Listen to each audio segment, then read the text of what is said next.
Nous rendons grâce à Dieu,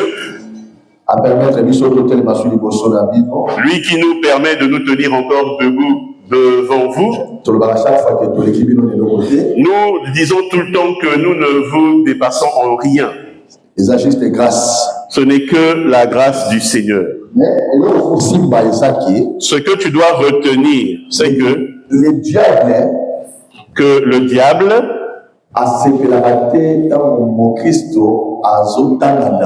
n'est pas heureux lorsque un chrétien est en train de lire la parole du Seigneur.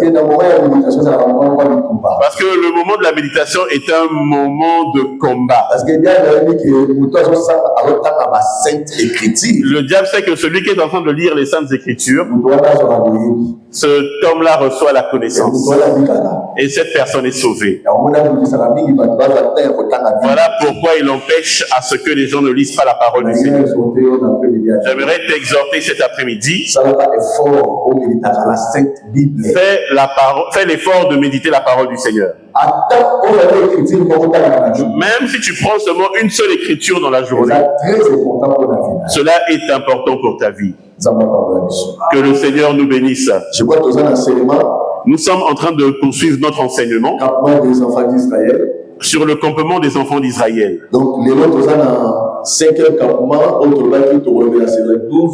aujourd'hui, nous sommes toujours en train de parler du 5e campement. C'est la 2e partie concernant Élim, les 12 sources d'eau. Ok, parce que le dimanche passé,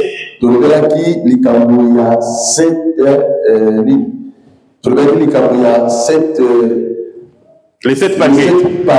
Nous avons parlé la dernière fois des 7 palmiers les enfants d'Israël, que nous avons expliqué comme étant les enfants d'Israël. Ok, prenons l'écriture. Nous prenons nos Bibles. Exode chapitre 15. Exode chapitre 15.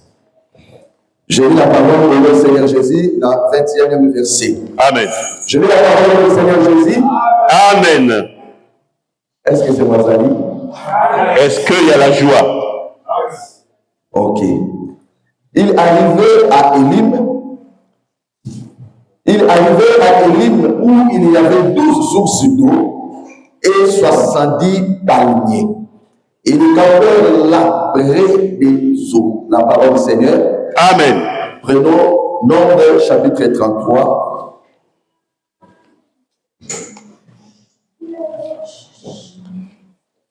Frère Florent, tu n'as pas de Bible? Nous sommes dans Nombre chapitre 33. Nombre chapitre 33 à partir du verset 9. Okay. Il est écrit au verset 9. Okay. Ils partirent de Mara et arrivèrent à Élim. Il y avait à Élim 12 sources d'eau et 70 palmiers. Ce fut là qu'ils campèrent.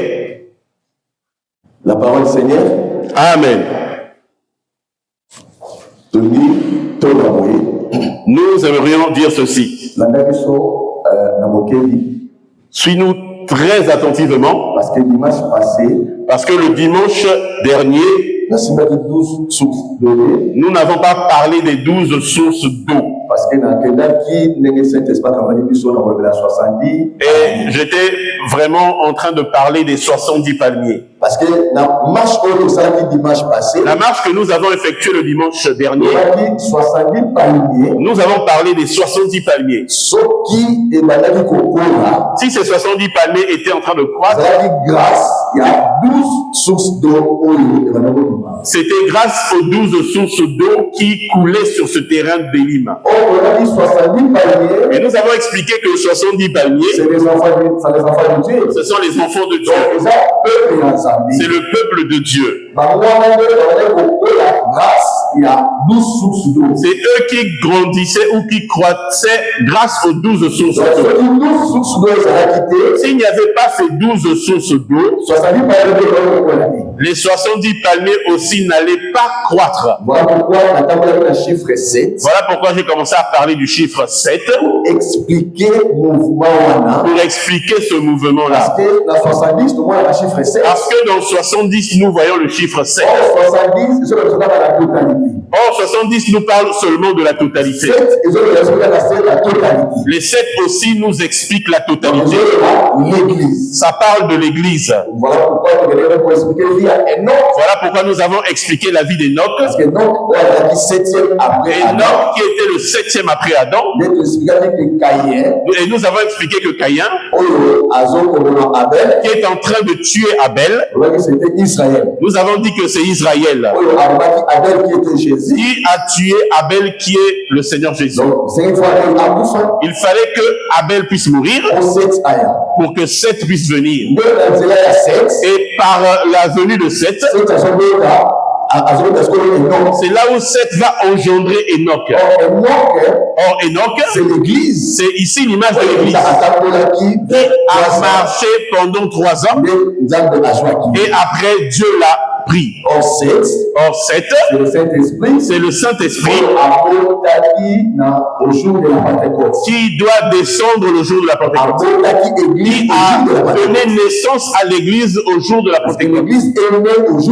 Parce que l'église est née le jour de la Pentecôte. C'est très important de connaître ces choses.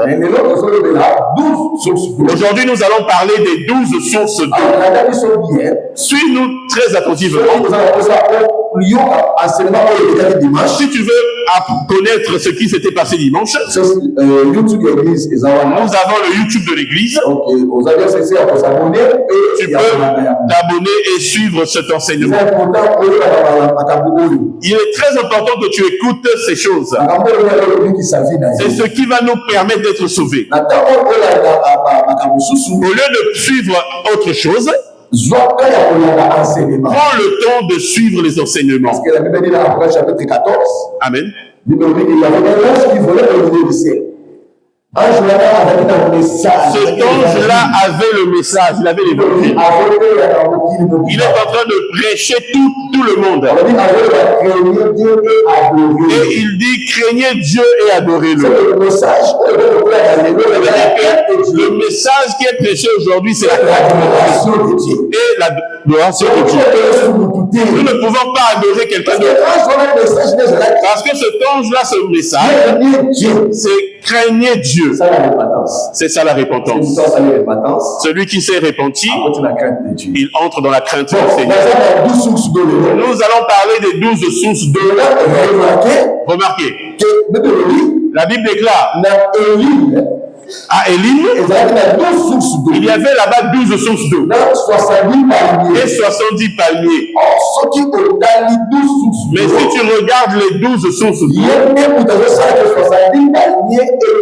ce sont les 12 sources d'eau qui font croître les 70 palmiers.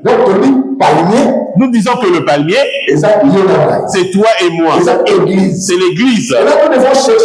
Maintenant, nous devons chercher de savoir c'est quoi 12 sources d'eau. Amen. Parce que si nous n'expliquons pas ça, le peuple ne comprendra pas. Il faut que tu saches que le campement des enfants d'Israël, ils quittent Mara et ils viennent à Élim. Or, le campement, c'est aussi les dispensations. Voilà pourquoi nous avons dit que Mara, c'est l'ancienne alliance. Et nous avons touché Élim comme étant le temps de la grâce. Tu vas vraiment comprendre ça.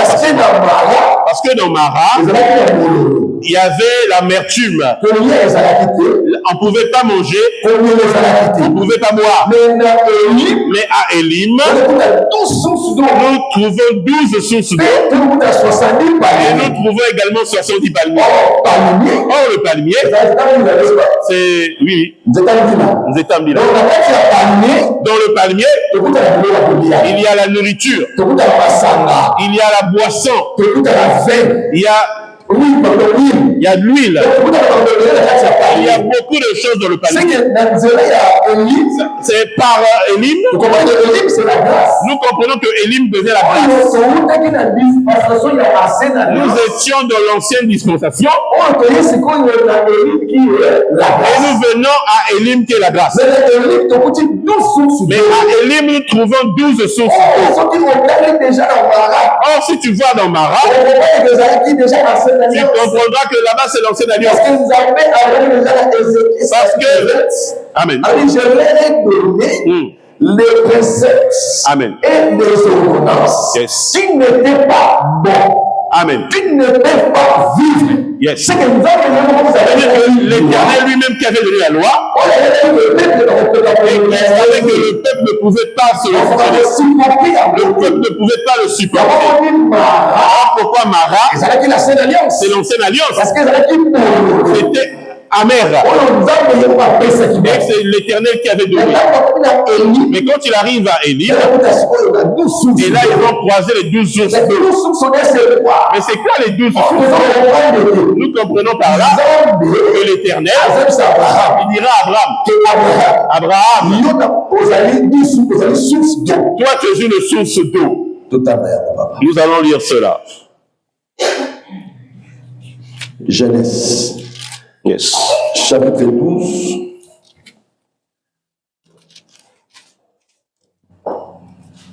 Deuxième verset.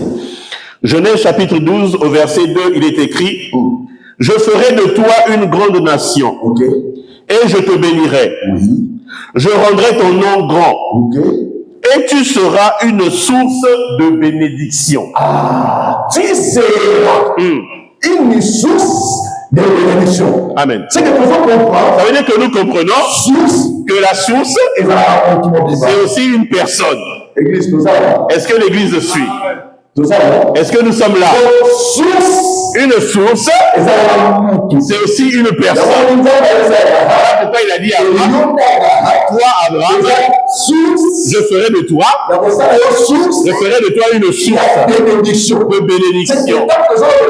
Lorsque nous parlons des sources, nous voyons Abraham. Cela nous a aidé à comprendre directement que la source d'eau, c'est tout un homme. Ça m'a aidé, et toi, nous puissions comprendre que si la source, c'est Abraham, nous voyons aussi cette source-là, il y a 12 sources, où il y a de l'eau. Nous comprenons par là que les 12 sources d'eau, ce sont les 12 disciples de Jésus qui avaient l'eau comme la parole.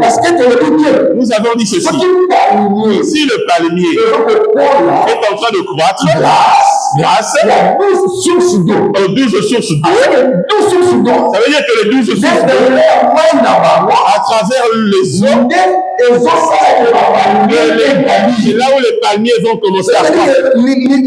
Ça veut dire que l'enseignement des 12 apôtres, parce que les apôtres, ils étaient 12.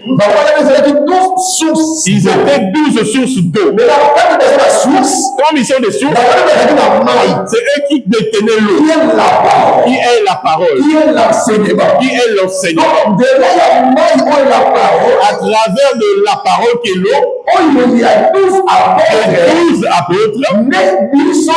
C'est là où nous sommes sauvés. Voilà pourquoi Jésus, lorsqu'il vient vers Jean, quand il fait la multiplication, la première fois il a effectué la multiplication, il a multiplié 5 pains. Et la deuxième fois, il va multiplier 7 pains. Ça veut dire que 5 et 7, c'est ça qui fait 12 pains. Ce sont les 12 sources.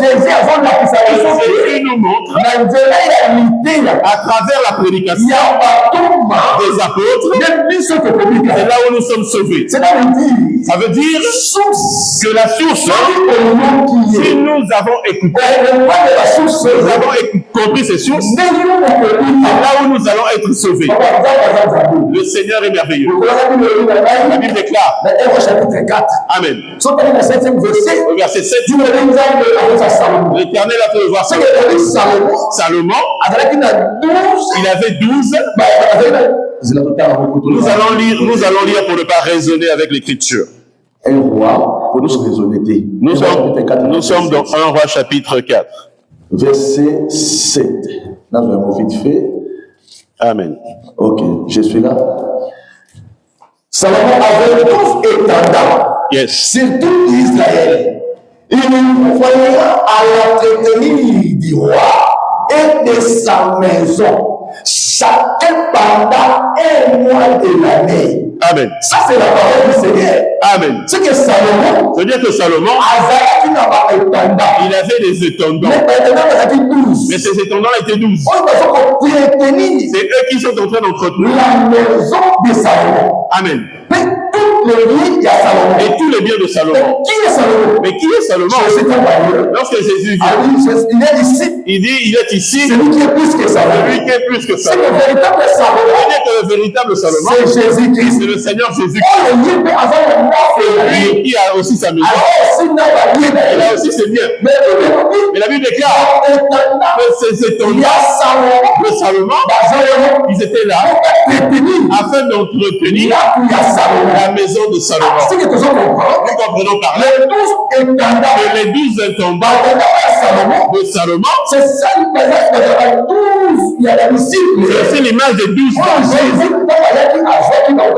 Jésus est arrivé, il les a pris comme des afin de prendre soin de sa maison. Paul, quand il arrive, en hébreu, il a dit que cette maison-là, c'est ça veut dire que Paul dit que la maison de Salomon, c'est toi et moi. Voilà pourquoi les étendants de Salomon, comme étant les disciples de Salomon, ils sont là pour prendre le soin de la maison de Salomon. De prendre soin de tous ces biens. Ça veut dire que les étendants, ils ne blaguent pas avec les biens de Salomon. Ils ne blaguent pas avec eux. Nous bénissons l'évangile. C'est pour nous. Le véritable Salomon, c'est Christ. Mais les disciples, lorsqu'ils arrivent, ils étaient là pour s'amuser avec eux. Ils savent que c'est le peuple cher. Ils ne sont pas là afin d'abuser du peuple, de le garder en otage. Et ils viennent afin de conserver leur vie. Afin qu'ils leur donnent chaque mois. On doit leur donner. Ça veut dire, quand on dit chaque mois, nous voyons que dans l'année, il y a 12 mois. C'est ça le temps de la grâce. C'est ça le temps de la grâce. Là où l'Éternel, il a préparé ses disciples au moyen de la parole du Seigneur Jésus. Et là où nous serons sauvés. Nous ne serons pas sauvés par un autre évangile, mais seulement l'évangile des 12 apôtres. Si quelqu'un a écouté l'enseignement des 12 apôtres, cette personne est sauvée. Et si tu ne les écoutes pas, tu ne seras pas sauvé. Que le Seigneur nous bénisse. Est-ce que nous pouvons acclamer pour le Seigneur? Pour que tu sois sauvé, il faut que tu écoutes l'enseignement des 12. Si tu n'écoutes pas l'enseignement des 12 apôtres, tu ne seras pas sauvé. En dehors de l'enseignement des apôtres, il n'y a pas de salut. Pour que tu sois sauvé, il faut que tu écoutes l'enseignement des apôtres. Voilà pourquoi dans Apocalypse au chapitre 22, la Bible déclare Amen. La Bible parlait de l'arbre de vie. Cet arbre de vie était en train de produire par année 12 fruits par année. Ça veut dire que cet arbre-là, l'arbre de vie, est en train d'apparaître comme... Ici, c'est l'image de l'éternité. C'est l'éternité. Là où il y a l'arbre de vie, il doit commencer à produire. Chaque fois, ça produit des fruits. Chaque année, 12. Chaque année, ça produit 12. Mais quand tu regardes la jeunesse, depuis la Genèse, il y avait 2 arbres. Amen. L'arbre de vie. Amen. Mais il a dit à Adam, le jour où tu mangeras, tu mourras. Amen. C'est que ça veut dire que la personne doit savoir que l'arbre de vie, les fruits de l'arbre de vie, on mange cela. Amen. Amen. Les fruits de l'arbre de vie, on doit les manger. Ce n'est pas moi. Parce que Adam savait ces choses. Parce que l'Éternel a dit à Adam, le jour où tu mangeras.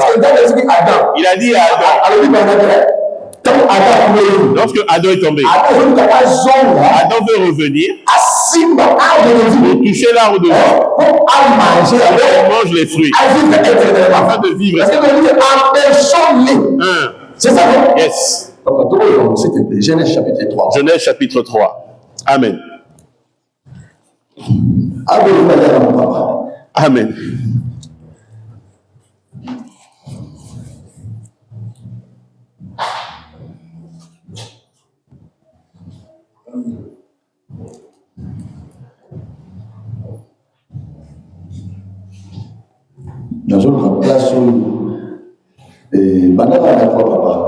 Chapitre 3, à partir du verset 3. Au verset 3, il est écrit, mais quant au fruit de l'arbre qui est au milieu du jardin, Dieu a dit, vous n'en mangerez point, et vous n'y toucherez point, de peur que vous ne mouriez. Alors le serpent dit à la femme, vous ne mourrez point, mais Dieu sait que le jour où vous en mangerez, vos yeux s'ouvriront, et que vous serez comme des dieux. Donc,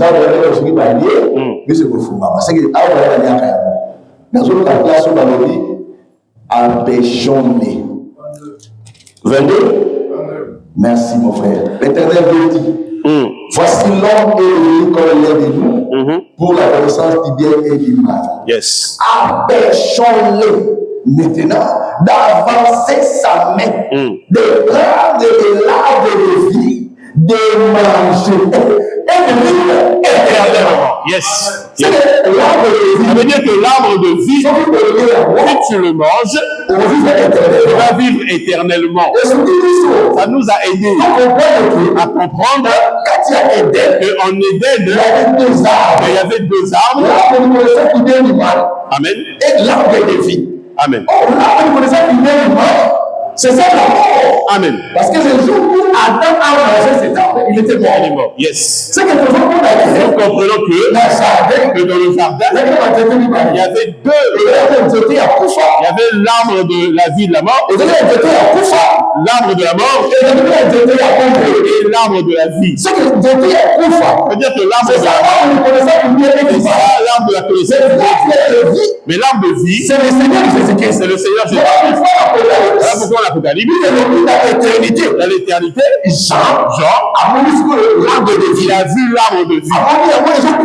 Il a vu que cet arbre produisait là-bas. L'arbre de la connaissance du bien et du mal a disparu. Nous comprenons par là.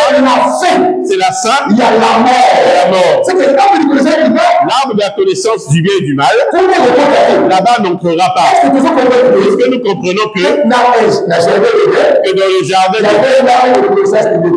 Amen. Il y a aussi l'arbre de vie.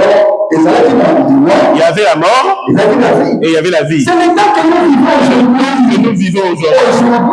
Yes. Il y a la mort. Oui. Il y a aussi la vie. Amen. Il y a 2 arbres là. Il y a 2 arbres. Mais comme il est pour que tu saches que toi tu es à la vie. Il faut que tu manges l'arbre de vie. Parce que celui qui mange l'arbre de vie, il sera sauvé.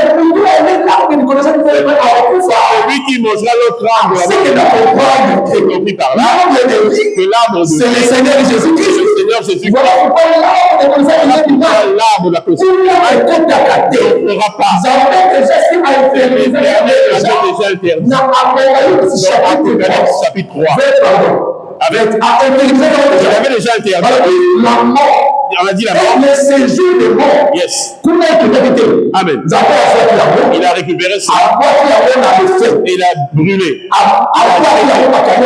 C'était au feu. À l'éternité.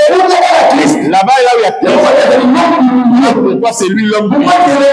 Pourquoi il est l'homme du milieu? Il vient pour donner les fruits. Pour que tu puisses avoir le fruit, tu dois d'abord accepter le Seigneur. Si tu n'as pas cru en Christ, tu ne vas pas te retrouver en éternité. Parce qu'en éternité, la mort notre part, la maladie notre part, la souffrance notre part, c'est seulement la gloire. J'aimerais t'exhorter. Tant que nous vivons, il y a la mort, mais il y a aussi la vie. Mais c'est quoi la mort? Amen. Tout enseignement qui est en dehors des affaires. Conduit les hommes en enfer. Conduit les hommes à la mort. Ça veut dire que toute prédication qui est prêchée aujourd'hui n'est pas conforme à la parole. Il y a l'enseignement de Dieu. Toute cette prédication-là conduit le peuple vers l'enfer. L'objectif du diable, afin de saisir le peuple, afin de les amener au enfer. Mais Christ, qui est l'homme du milieu, la Bible déclare, c'est lui l'homme du milieu. Voilà, je ne peux pas dire. Quand il a vu le chandelier, il voit quelqu'un qui était au milieu. Pourquoi il a apparu au milieu? Afin de donner la vie, afin de faire briller ceux qui vont l'accepter. Oui, qui a tout intérêt de vie au Seigneur Jésus. Parce que celui qui reçoit le Seigneur, il a écouté l'évangile du Seigneur. C'est celui-là qui doit être sauvé. C'est celui-là qui devient un homme ou une femme. Bien-aimé dans le Seigneur. J'avais dit dimanche, lorsque je suis descendu, si le roi Akab était tué, il avait un défaut de cuirasse. Or, ce qui est la justice. Mais je voudrais te dire pour que tu comprennes que dans les campements, à Mara, il y avait l'amertume, qui était la difficulté, qui était la souffrance, les complications. C'est ça aujourd'hui qui arrive dans ta vie. Il y a des moments où tu as beaucoup de souffrance, de difficultés. Sache que là, c'est Mara. Mais tu ne resteras pas seulement à Mara. Il y aura un temps où tu vas quitter Mara et tu vas venir à Élim. Parce que Mara, c'est le temps de la souffrance. C'est le temps de la complication. C'est le temps des complications. Tu ne resteras pas toute ta vie. Il y aura un temps où il y aura un moment où toutes ces choses vont s'arrêter. Tu vas quitter pour arriver à Élim. Et quand tu arrives à Élim, tu vas rencontrer 12 sources. Tu vas aussi croiser les 70 années. Ça veut dire qu'à Élim, ce que tu avais vu là, tu ne les verras plus. Pourquoi? Parce qu'il y a 12 sources d'eau. Parce qu'il y a 12 sources d'eau. Parce qu'il y a les paniers. On a dit les paniers. C'est la nourriture. Ça veut dire que tu ne manqueras pas quelque chose. Les souffrances d'aujourd'hui, c'est passager. C'est pas passé. Ça ne te laisse pas avoir. ne te pousse pas à abandonner la foi. Toi, tu saches que tout ce que je vis en ce moment, ça passera. Quelle que soit la situation, sache que c'est malade, ça passera. Tu ne resteras pas malade parce que le fond doit savoir que là où je suis, ce que je vois, c'est passager. Il y aura un temps là où je vais traverser. Je comprends. Un enfant de Dieu, s'il quitte Mara, s'il arrive à Éline, il doit avoir l'abondance. Pourquoi l'abondance? Parce qu'il y a du aussi. Parce que l'eau est un produit que tu vas manger, tu vas te rassasier. C'est ça le verset. Est-ce que nous pouvons acclamer pour le Seigneur? Pourquoi t'inquiètes-tu? Pourquoi t'inquiètes-tu? Le plus important, garde la justice. Parce que la justice, c'est la sainteté. Garde ta foi. Marche ton foi. Tout ce que tu vois, c'est vanité, ça passera. Ça ne fera rien du tout. Toute personne sur la terre qui craint le Seigneur, qui marche à la crainte de Dieu. Ici, les gens se sont rassemblés. 5000 personnes. Il ne t'arrivera rien. Souviens-toi, Élie. Élie, devant les prophètes de Baal, devant les prophètes, ils étaient nombreux. Élie était seul. Mais il n'était pas seul. Là où tu es là, il n'est pas seul. Il y a quelqu'un qui est sur toi. Élie est en train de pleurer. Je suis resté seul. Pour lui, la vie s'est arrêtée. Et l'Éternel a dit à Élie, Élie, tu dis mal. Je me suis réservé. Je me suis réservé. Pour cette situation, pour ça que tu pleures, pour ça que tu vas vendre. Tu vas commencer à haïr tes amis. Non. Frère, remarque, sache que c'est seulement Mara. On a quitté Mara. On est venu à Élim. Ça veut dire qu'à Élim, là où il y a l'abondance. À Élim, c'est dont tu as besoin. Tu n'as pas eu à Mara. Tu auras à Élim. Parce qu'à Élim, c'est là où il y a tout. C'est là où l'Éternel est. Mais le plus important, pour que tu arrives à Élim, marche dans la crainte du Seigneur. Parce que beaucoup ne sont pas arrivés à Élim. Pour que tu arrives à Élim, il faut vraiment craindre le Seigneur. Voilà pourquoi j'aimerais te dire, je te demande pardon. Je te demande pardon. Que le Saint-Esprit t'aide afin que tu quittes dans les résidences. Que tu quittes dans les résidences. Que tu quittes dans les divisions. Que tu quittes dans tout ce qui est mauvaise prostitution, dans l'ivresse, dans la cigarette. Ça ne te paiera rien. Au contraire, tu es en train de détruire. Demain, tu mourras, ton corps va être détruit. Tout ça, ce n'est que vanité. Le plus important, maintenant que tu es en vie, prends soin de toi. Prends soin de ton corps. La cigarette va me tuer. La boisson va me tuer. L'impudicité va me tuer. Tu peux pourtant te glorifier. Personne ne me voit. Mais le Seigneur te regarde. Même si tu te caches, frère Jacques, tu te caches, frère Marosé. Tu dis, tu as été. Je vois que tu es. Mais le Seigneur te voit. Ne crains pas un homme, mais crains l'Éternel. Moi, je suis failli comme toi. Ne me crains pas. Ne crains pas ton frère, mais crains l'Éternel. Parce que partout où tu es, personne n'est avec toi. Mais c'est l'Éternel qui te voit. Le plus important pour nous, que nous puissions nous préserver. Parce que demain, nous puissions retrouver dans l'éternité, là où il y a l'arbre de vie, afin que nous puissions manger la vie éternelle. Celui qui mange le fruit de cet arbre il ne mourra pas. La chair va disparaître. Cette chair-là, c'est l'enveloppe. Mais nous parlons de l'âme. Ne meurs pas. Parce que tu as mangé le fruit de l'arbre de vie. L'arbre de vie, c'est le Seigneur Jésus-Christ. On a dit à Adam, nous devons l'empêcher. Parce que s'il mange, il sera sauvé. Ce jour-là, si Adam avait mangé le fruit, ils allaient être sauvés. Mais comme il n'avait pas mangé, cela nous a tués aujourd'hui. Mais garde-toi, préserve-toi.